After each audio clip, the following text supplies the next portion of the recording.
my 36-week OB appointment. I'm not gonna lie, I'm kind of running late. I have to be there at 10:45 and it's 10:24. It's about a 10-minute drive, so I'm putting some mini waffles in the toaster and then I need to leave. I don't know exactly what it's called, but I'm getting a swab done. She does that. I'm gonna ask her if she can check my cervix and see if it's dilated. I feel like it may be dilated by like 1 or 2 centimeters because I've been cramping a lot lately and I've been feeling pressure when I walk and sit down and things like that, so.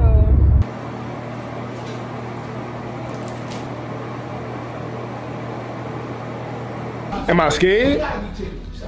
Nah, I'm scared. Okay, so I just left the doctor's office and what a crazy change of events. So I got my swab and everything. She checked my cervix. I'm 1 centimeter dilated, which I knew I was because of how crampy I've been feeling.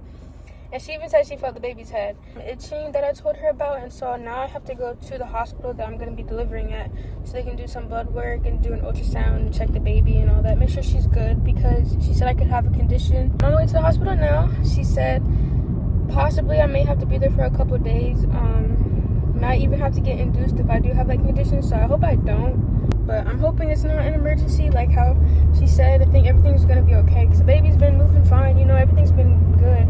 But it doesn't hurt to double check and make sure everything's all good.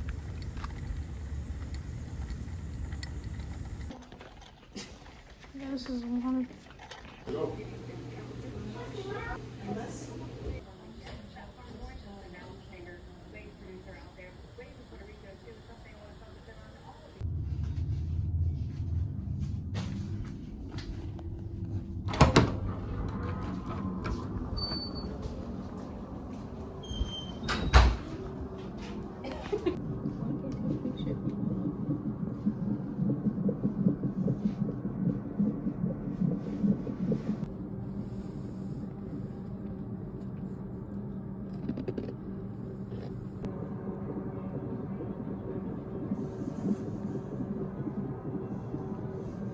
I'm starving.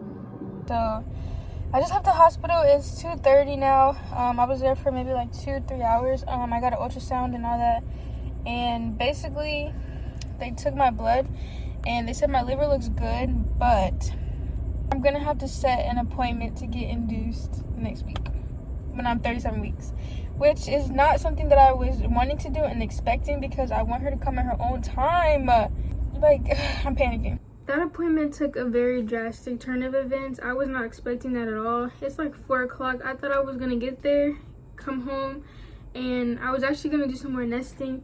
I was going to wash her bottles and pacifiers and like put together her little swing that she got from the baby shower. But you see, I got back from the hospital. So basically they were testing to see if I have cholestasis.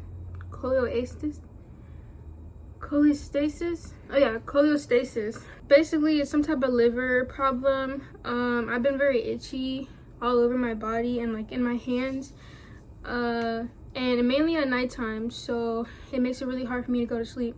Really finishing up the appointment, and then I was like, oh yeah, by the way, I have this itching and as soon as I said that, she was like, what?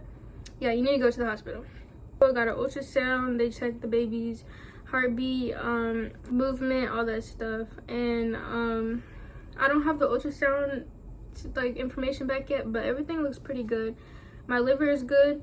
The cholestasis,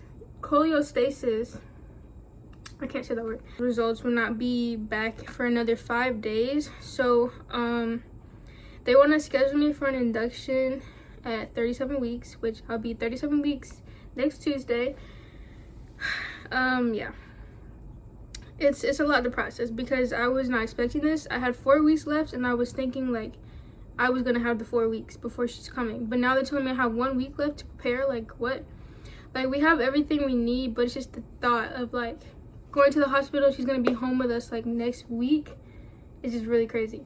If possible, I'm gonna cancel my induction if my results come back negative because I did want her to come at her own terms and I did not want to evict her out when she's not ready. Even though I'll be full term next week, I just want her to come at her own time. But they told me I was 1 centimeter dilated, and when I was at the hospital, I was contracting consistently. I've been contracting every day, but just at the hospital, it was like consistently the whole time I was there, I was contracting, and then you could hear her heartbeat. She was like kicking and it was going up, and so yeah, she was doing a lot in there, but she's doing good. I'm just very overwhelmed because I was not expecting to get those results today. This is my last 2-week appointment, so I should be going to see the doctor every week after this, if you know I don't have to get induced next week, but it's seeming like that's what's gonna happen. So yeah, I hope you guys enjoyed this video. I may be making a labor and delivery vlog next week if I do have to get induced. I'm not sure how everything's gonna go and if I'm gonna be in the right mindset to even be doing that. I might just be trying to get her out and then come back home, so we'll see how everything goes. But yeah, I'll see you on my next video.